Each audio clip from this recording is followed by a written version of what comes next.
මොමෝතාරෝගේ කතාව. ඈත අතීතයේ ජපානයේ කඳුකරයට ආසන්න එක්තරා පිටිසර ගමක ඊටමත් සාමකාමීව ජීවත් වූ මහලු යුවලක් සිටියා.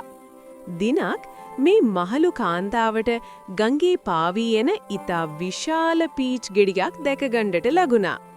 ඇයර එය ගෙදර ගෙනවිත් විවෘත කරනවත් සමගම ඒ තුලින් ඊටා නිරෝගී පිරිමි දරුවෙකු මතු වුණා. කාලය ගෙවී යද්දී මෙම දරුවා ඊටා ශක්තිමත් මෙන්ම නිර්භීත තරුණයෙකු ලෙස හැදී වැඩුණු අතර ඔහුට මොමෝතාරෝ යන නම ලැබුවා. රකුසන් පිරිසක් රටට කරදර කරන බව ආරංචි වූ මොමෝතාරෝ ඔවුන් පරාජය කිරීම සඳහා යාමට තීරණය කළා.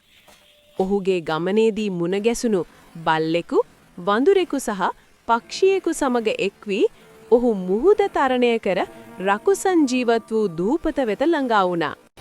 එහිදී ඇති වූ දරුණු සටනකින් පසු රකුසන් පරාජය කිරීමට ඔවුන් සමත් වූ අතර නැවතත් රටේ සාමය ස්ථාපිත වුණා.